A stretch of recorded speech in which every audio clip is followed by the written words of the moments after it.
29 and I find myself wondering what did happen to the last 10. 안녕하세요. 자, 해외 시장에 지식을 쌓는 방송 해적.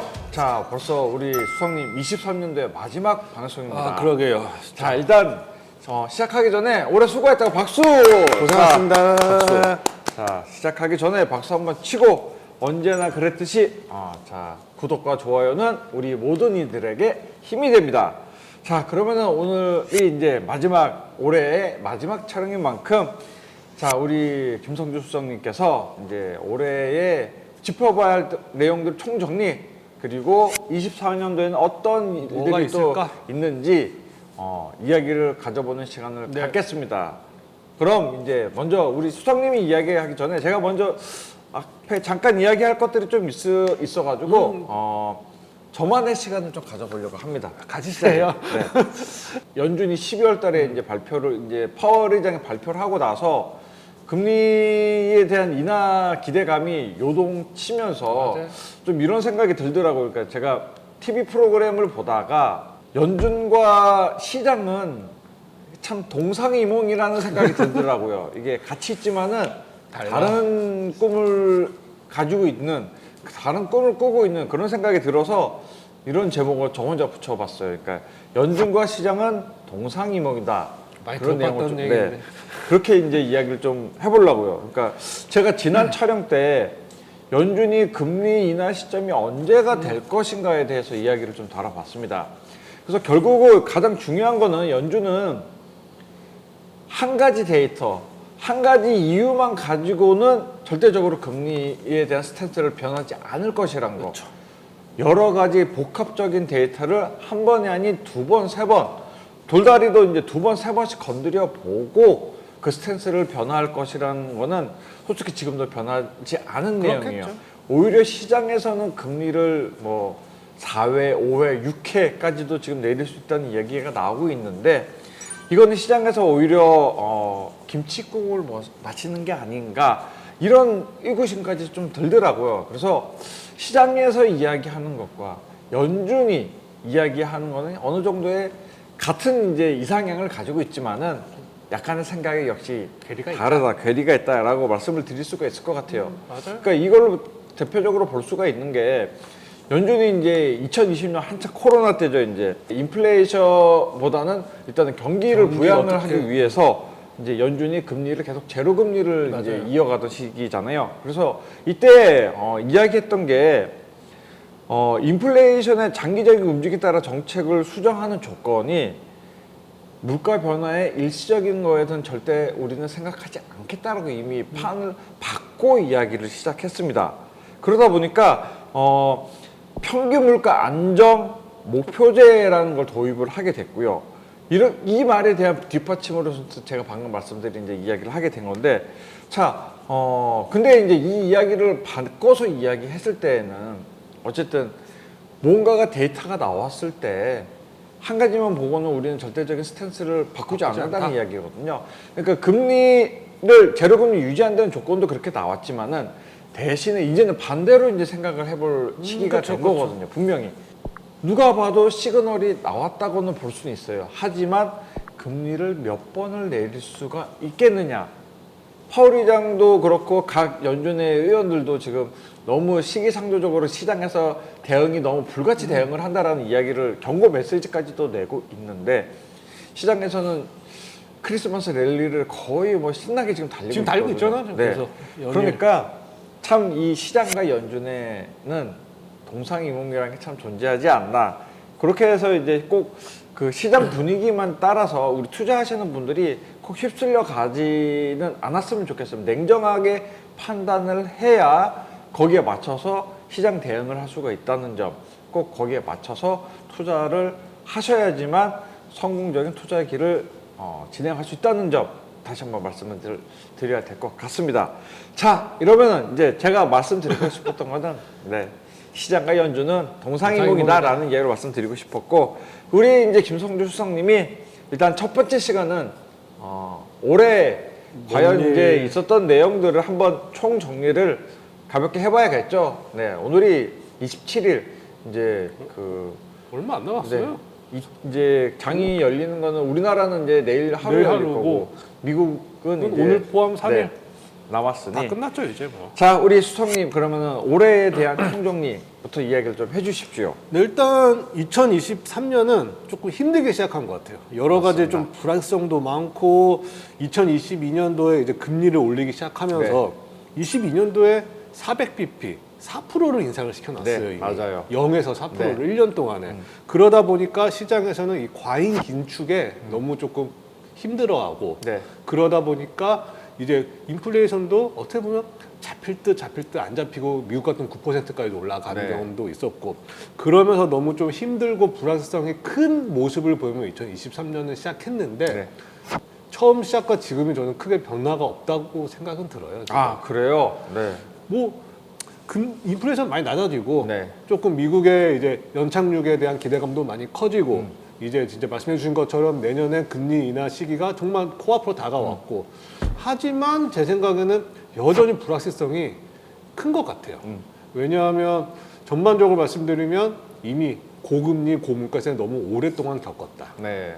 그러다 보니까 금리 인하를 미국이 얼마만큼 할지 그 다음에 몇 번을 할지 그 다음에 아직 인플레이션이 2%가 안 됐잖아요. 네 맞아요. 3% 초반대 뭐 왔다 갔다 하고 있으니까 거기서 2%딱 안착되는 걸 보면 한 번 2.9 찍었다고 연준이 그래 우리 이제 인플레이션 2%대야 이런 결코는 이렇게 말을 안 할 거거든요. 그렇죠. 이제 오히려 그때 그렇게 3% 미만 한 번 떨어지고 나섰을 때는 또 여전히 제가 아까 말씀 시장에서는 난리가 났었는데 연준의 스탠스가 변함이 아니잖아요. 없었습니다. 네. 그러니까 분명히 2.5 정도 못해도 중반까지는 두세 번 찍어줘야지 미 연준 파월 모든 의원들이 이제 그래 미국 우리 인플레이션도 이제는 안정적으로 2%에 들어왔어. 네. 이걸 확인하고 제 생각에는 25bp라도 인하를 시킬 것 같거든요.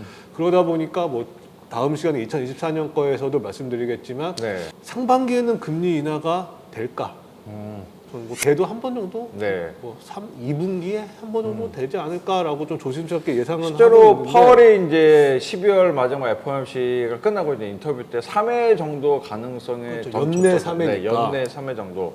그러니까 이제 뭐 말씀하셨던 대로 상반기에는 쉽지는 않은 흐름을 보여줄 수도 있어요. 네. 차라리 더 이제 미 연준 파월 같은 경우가 진짜 뭐 인플레이션부터 시작해서 물가 지표, 고용 지표, 소비 지표들을 한번 재확인하는 시기를 갖지 않을까. 네. 1월 말에 있어요. 네, FOMC 가. 바로 이제 뭐 한 달 한 달 후에 밖에 안 바로 남았거든요. 있어요. 네. 1월 말에서 이제 한국 시간을 보면 2월 1일 새벽에 발표를 할 텐데 그때까지 이제 어저께 한국 시간으로 26일 밤에 아마 PEC가 발표됐을 네, 거예요. 맞아요. 그건 또 좋게 또 발표됐더라고요. 네. 또 그거에 대해서는 또 시장에서는 또 긍정적으로 굉장히 해석을 또 하고 있더라고요. 드디어 뭐 이 정도까지 내려왔다. 네. 내년부터는 이제 다음 1월 달부터 금리 인하가 시작되지 않냐라고 네. 또 과잉 반응을 네, 네. 또 하고는 있는 것 같은데 일단 그렇게 저는 연초에는 조금 미 연준이 조심스러운 방향으로 가지 않을까. 네. 그렇게 예상은 하고 있는데 일단 또 2023년 넘어가면 음. 일단 모든 게 일단 미 연준 파월 의장의 입에 따라서 다 움직인 것 같아요. 그렇죠. 주식, 뭐 선물부터 시작해서 뭐 원자재 쪽 모든 게 다 일단 파월 의장의 입에서 네. 시작이 뭐 근데 됐다고도. 파월 의장의 입에서 나왔지만은 또 시장에서 이렇게 과민 반응을 하니까 각 의원들도 우리 수석님 아까 말씀해 주셨지만은 과민 반응에 대한 경고성 멘트를 또 꾸준히 내고 있거든요. 뭐 작년 2020년 그 전까지만 해도 네. 비둘기파적 의원들은 비둘기파적으로 좀 강한 강성 비둘기파, 네. 강성 매파였었는데 이번에는 조금 둘 다 중립적인 중립적인 스탠스를 좀 굉장히 좀 많아지더라고요. 많이 취하는 것 같더라고요. 비둘기파적인 의원들이 비둘기파적 얘기를 하면서도 네. 좀 얘기를 들어보면 매파적인 것 같기도 네. 하고 아리송하게 아리송하게 이제 얘기를 좀 많이 애매하게 하더라고요. 이야기를 하고 있죠. 왜냐하면 제 생각에는 이번 연도가 조금 연초부터 3월에 그 실리콘밸리 은행 네. 파산 한번 있었잖아요. 네, 네, 맞습니다. 실리콘밸리 그 진짜 뭐 나스닥 지수부터 시작해 모든 그 테크 회사들의 진짜 딱 그 타운이라고 할 수 있는 맞습니다. 실리콘밸리에서 가장 돈을 많이 굴리고 실리콘밸리 은행이 파산을 했다. 이것조차 이제 미국 내에서는 좀 큰 이슈로 받아들였고 네. 제 생각에는. 근데 이제 조금 제가 뭐 바이든 정부를 좋아하고 나쁘고 이게 하는 건 아니지만 바이든 정부가 어떻게 보면 조금 잘 대응한 것 같기도 해요. 대응 자체는 신속하게 했다고 신속하게. 판단이 됩니다. 실제로 뭐 우리 수석님도 지난번에 저희 대회 이제 미국 선물 회사 사장님이 네. 이제 한국에 방문했을 때 지방의 소형 은행들에 대한 이제 리스크를 분명히 그분도 지적을 하고 가셨거든요. 맞아요. 미국의 자체에서도. 그러니까 실리콘밸리 은행 사태가 또다시 일어나지 말라는 법은 없는 당연히 없죠. 상태입니다. 그러니까 금리가 현재 낮아진 게 아니잖아요. 현재 높은 건 5.5%를 유지하고 있는 상황에서 뭐 그 어떤 액션 자체가 지금 실행이 된 게 아니기 때문에 여전한 여기에 대한 부담감은 유지하고 있다라고 일단 말씀드릴 수 있을 그러다 것 보니까 같아요. 이제 연쇄적인 조금 그런 조금 저소형, 중소형 은행들의 조금 파산을 어떻게 보면 조금 좀 재빠른 조치로 네, 인해서 조금 많이 네, 나갔죠. 대처를 잘 했죠. 네. 그렇게 지나면서 이제 연초에서도 금리 몇 번 조금씩 올리면서 이제 5.5%까지 올랐는데 그러면서 상반기는 저는 미국이 참 잘 버텼다고 생각을 해요. 네. 그 와중에도 네, 네. 미국은 그나마 버텼는데 한국을 뿐만 아니라 다른 나라들은 좀 이제 미국 대비 경기 침체 움직임이 솔직히 좀 보이고는 있죠. 보이고 네. 있었죠. 미국 같은 경우도 금리가 이렇게 오르고 그만큼 인플레이션이 안 떨어져. 거기에 대한 불안감 때문에 이제 뭐 연착륙은 이거는 뭐 그냥 연준 파월이 말하는 거다라고 네. 생각은 했지만 맞습니다. 생각 외로 노동 시장이 강력했죠. 네. 그다음에 소비도 뭐 좋지는 않았지만 그래도 뭐 저희 한국이나 다른 중국 이런 데보다는 높은 수준을 유지하고 있었으니까 맞습니다. 네. 그러면서 이제 연착륙의 기대감도 조금씩 커져가는 상황에서 저는 그 중국이 이제 8월달에 또 헝다그룹이 또 파산 네, 신청하잖아요. 맞습니다. 그 중국이 코로나 개방을 가장 늦게 한 나라에도 불구하고 부양책은 누구보다 많이 썼다고 생각은 되는데 네.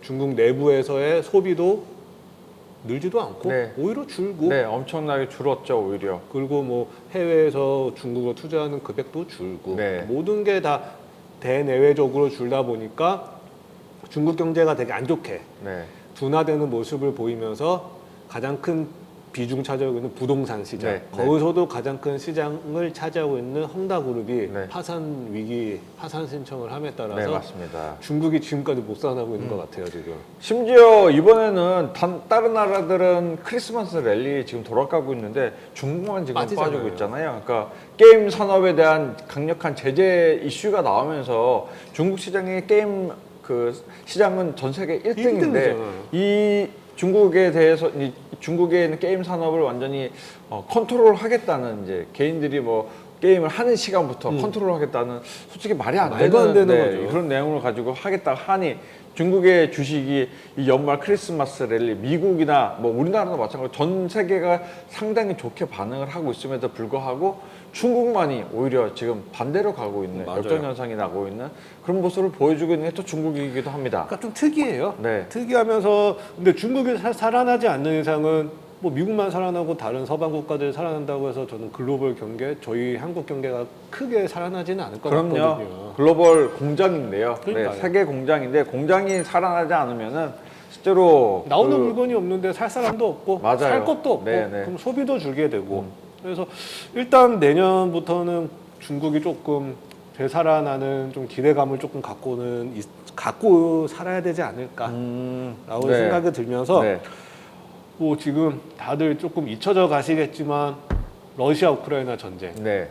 뭐 이제 2년이 됐네요. 이제. 계속 네. 하고 있더라고요 네, 지금도. 여전히 진행 중이고요. 근데 이제 하나 전쟁이 끝나기도 전에 이때 또 10월달에 이스라엘하고 또 하마스가 네. 또 전쟁을 시작하고 있죠 지금. 네. 그러니까 그 전쟁이 어떻게 보면 좀 너무 장기화되는 것 같. 좀 지루한 면도 있는데 그것도 지루하다고만 보기도 또 그런 게 장기화되면서 뭐 미국이 뭐 우크라이나나 뭐 중도 국가에 뭐 지원을 한다. 네. 이것도 어떻게 보면 미국에 대한 부채를 더 키우는 입장이고 네, 네, 맞아요. 그러다 보니까 요번에 뭐 그 상하원 의원 쪽에서도 뭐 우크라이나 지원금을 줄이고 이쪽 지원금을 올리고 네, 맞아요. 약간 이렇게 조금 저울질하는 거를 보면 여기에 따라서 이제 미국의 부채 한도가 또 크게 나면서 미국의 또 경제가 조금 불안해지지 않을까. 실제로 그 트럼프의 지지율이 최근에 이제 올라가는 이유 중에 하나도 트럼프는 이번에 뭐 대선에 나간다고 이제 본인은 이야기하면서 또 내세웠던 게 더 이상 뭐 다른 나라의 그 말 그대로 우크라이나 지지에 대한 거를 철회를 하겠다고 이야기도 반대하니까요. 했더라고요. 그러니까 무기를 이제 말 그대로 제공을 하고 있으면서 거기에 대한 이제 미국 국가의 이제 부채가 엄청나게 늘어났다 하더라고요. 그래서 트럼프는 어쨌든 아메리카 퍼스트를 지향하는 대통령이었기 때문에 아마 본인이 재선을 위해서도 그건 다시 한번 시도하지 않을까. 네, 그런 부채를 탕감하기 위해서도 그러니까 이걸 미국 자국민에게 써야지 왜 이거를 딴 나라를 위해서 쓰냐 그런 이야기를 가지면서 그런 내용은 또 있을 것 같아요. 또 보니까 미국 국민들도 뭐 뉴스에서 보니까 인터뷰하는 거 보니까 이제 우크라이나 전쟁이 좀 장기화되고 뭐다 보니까 거기에 이제 더 이상 지원을 하는 거에 대해서 초반에는 뭐 인도적 차원에서 맞아요. 찬성을 했지만 네. 이제는 조금 반대 입장도 네. 많이 이제 나오고 있는 것 같더라고요. 그러니까 지출이 워낙 크게 계속 발생하다 보니 아무래도 그 바이든 정부로 들어오고 나서 이제 세계 경찰 국가로 다시 한번 재편이 그쵸. 됐잖아요, 솔직히. 그쵸. 처음에는 미국 자체에서도 거기에 다 같이 응원을 했지만은 이게 이제 밑빠진 독에 돈이 이게 계속 빠지니까 이제 본인들도 힘들어지는 그쵸, 거죠. 맞아요. 네, 맞습니다. 이제 그러면서 이제 또 전쟁이 하나가 더 발생이 돼 버렸으니 미국 국민 자국민 쪽에서도 뭐 어려움을 겪을 거라고 좀 장기화되면서 네. 왜냐하면 좀 이스라엘 하마스는 또 러시아 우크라이나가 좀 결이 좀 네, 다른 것 결이 같아요. 다르죠. 지금 결이 다르죠. 약간 뭐 종교적 이슈 네. 같은 것도 있을 수도 있고 좀 결이 다른 전쟁이다 보니까 미국도 쉽게 뭐 조금 우크라이나 때처럼 지원을 막 하는 것 같지는 않은데 좀 조심스러운 네, 면이 맞습니다. 있는 것 같은데 이게 조금 전쟁이 조금 끝나줘야 뭔가 좀 지정학적 문제 이슈들이 조금 불확실성이 하나라도 좀 줄어들지 않을까 저는 그렇게 생각되면서 이번 연도를 그냥 크게 보면 어려운 시기로 시작돼서 아직도 어렵지만 그 조금은 희망을 갖고 있는 연말이 되지 않을까. 희망이라면 금리 인하, 내년도에 네. 대한 금리 인하에 네. 대한 뭐 한국을 뿐만 아니라 글로벌 경기가 조금이라도 둔화란 단어보다는 네. 조금 이제 회복, 성장은 좀 힘든가? 네. 성장은 기존에 이제 목표치를 내세웠던 것보다는 다들 많이 줄여놓은 상태니까. 회복 정도로 네, 맞습니다. 이제 조금 그런 좀 희망을 가질 수 있지 않을까? 저는 또 그렇게 뭐 정리가 될 것 같아요. 아, 그래요. 그러면은 뭐 글로벌 현재 뭐 올해의 상황을 쭉 말씀해 주셨는데 올해의 그럼 가장 원자재 시장은 어땠는지 뭐 대표적인 종목을 하나 뭐 꼬집어서 말씀을 하시면 뭐가 있을까요? 가장 최근에 말씀드릴 수밖에 없는 거는 금인 것 같아요. 왜냐하면 그쵸, 예전에 그쵸. 저희가 누차 말씀드렸잖아요. 네. 안전자산은 네, 금이다. 네, 시장의 불확성이 커지면서 투자자들은 이제 안전자산에 좀 관심을 많이 갖게 됐어요. 네, 또 맞아요. 최근에 예전에도 그랬고 그러다 보니까 특히 금이 지금 뭐 온스당 한 1,800불까지 빠졌다가 네. 12월 초 보니까 단숨에 2,100불가 올라가더라고요. 네, 맞아요. 처음에는 인플레이션 해지 수단으로 이제 금 가격이 이제 일단 올랐습니다. 맞아요. 달러 강세임에도 불구하고. 그쵸. 근데 이제 점차 그런 이슈가 오히려 지금 연말이 돼서 빠지고 있는데 오히려 이제 뭐 전쟁도 이제 이스라엘 하마스 전쟁도 발생이 되고 안전 자산에 대한 관심도가 확실히 좀 늘어났다. 맞아요. 왜냐 그러다 보니까 지금 계속된 두 개의 전쟁으로 지정학적 리스크가 커지면서 말씀해 네, 주신 것처럼 네. 안전자산 선호 심리가 커지면서 네.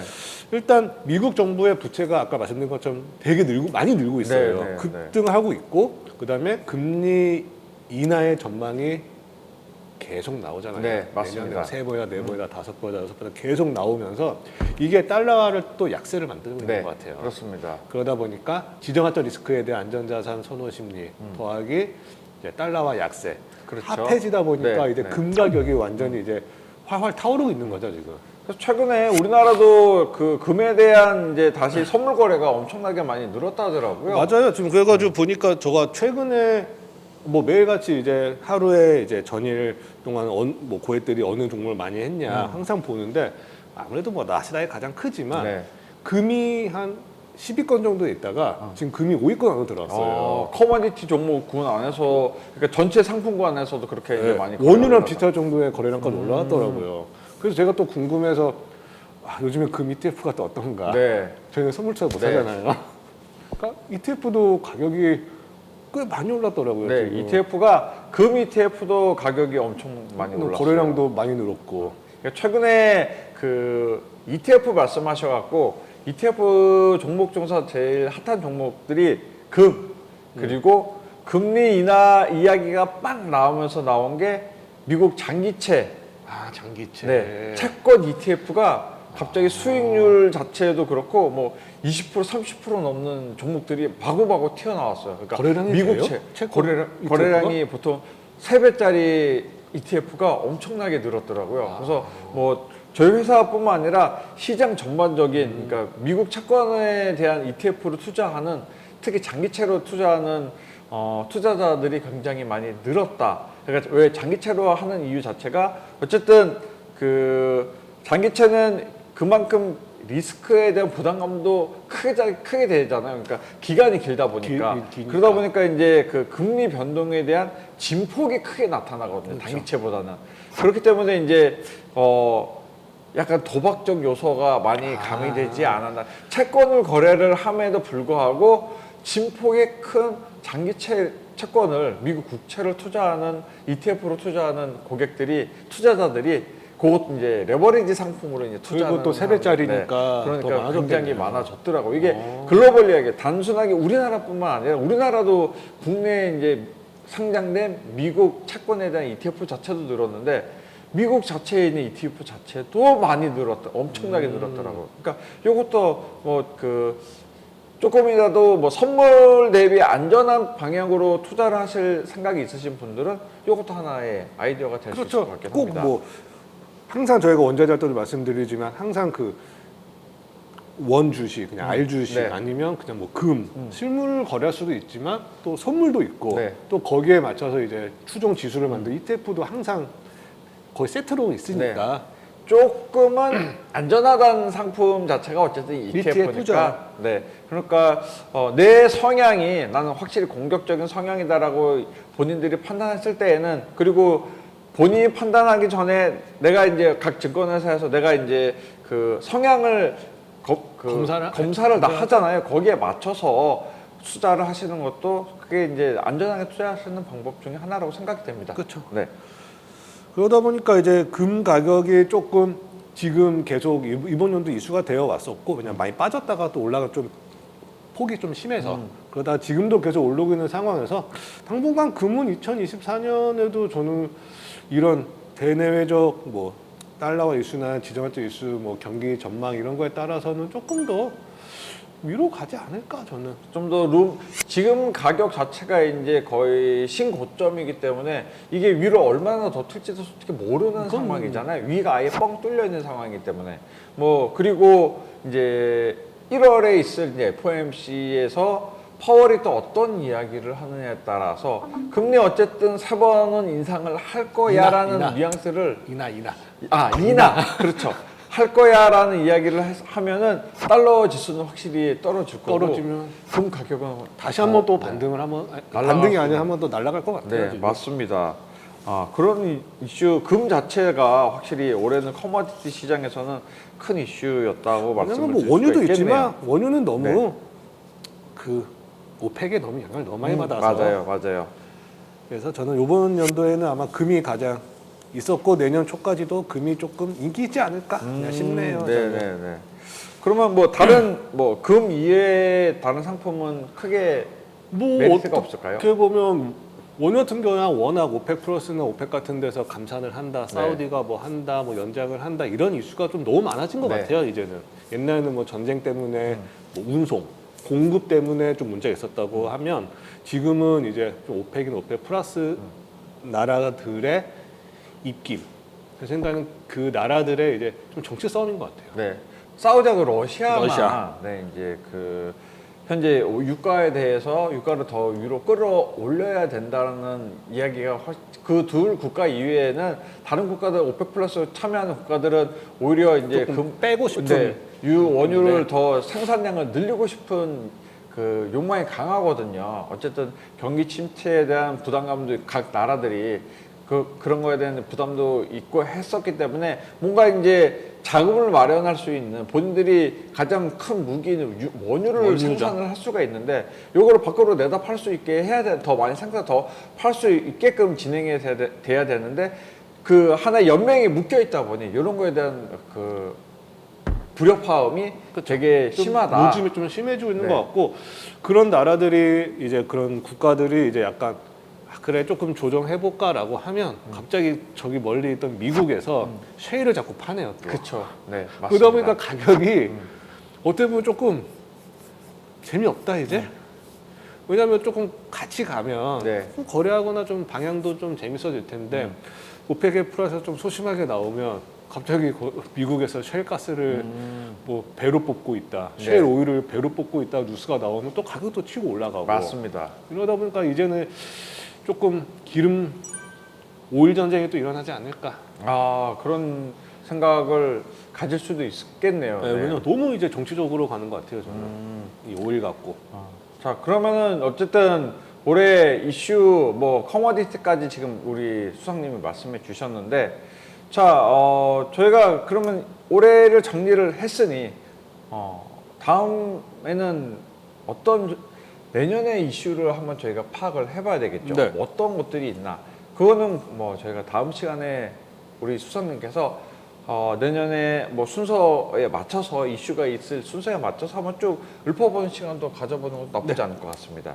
자, 우리 오늘 수석님이 말씀해 주셨던 올해 총정리. 일단은 되게 힘들게 시작을 했어요. 올해 초는 미국 여전히 높은 금리 그리고 이제 그 불안감까지 역시 가중이 되었죠. 미국의 지방 소형, 중소형 은행의 파산도 있었고 하지만 미국이 금리를 인상을 멈춘 상태에서 이제 유지를 5.5%에서 멈춰서 유지를 하는 상황에서 12월 달에 연준이 드디어 연준 의장인 제롬 파월은 내년에는 금리 인하를 할 수 있는 우리 스탠스가 바뀔 수 있는 턴오버를 할 수 있는 준비가 되어 있다. 준비가 되었다라고 일단 이야기했기 때문에 연말은 오히려 조금 따뜻하게 네, 크리스마스 랠리까지 볼 수 있는 지금 시장이 보여지고 있다. 네. 이제 ING로 표현을 하겠습니다. 보여지고 있다라고 표현을 할 것 같고요. 올해의 가장 큰 이슈의 커머디티 상품은 금 사상 최고가를 다시 한번 기록했고 이 이슈는 먼저는 인플레이션 해지 수단, 그 다음에는 안전산단으로서 거기에다가 달러의 약세 흐름까지도 다 합해지면서 모든 게 다 합쳐지면서 이제 금 자체에 대한 가격도 상단이 완전히 열린 상태가 되었다라고 일단 정리를 할 수가 있을 것 같습니다. 자, 올해 정리가 이렇게 되면 마무리될 것 같고 네. 우리 수석님 다음 시간에는 이제 24년도에 주요 이슈들을 이슈가 짚어보는 시간을 간단히 가져보도록 하겠습니다. 자, 우리 시청해주신 여러분 다시 한번 구독과 좋아요는 저희의 사랑이고요. 자, 우리 수석님 오늘도 감사합니다. 감사합니다.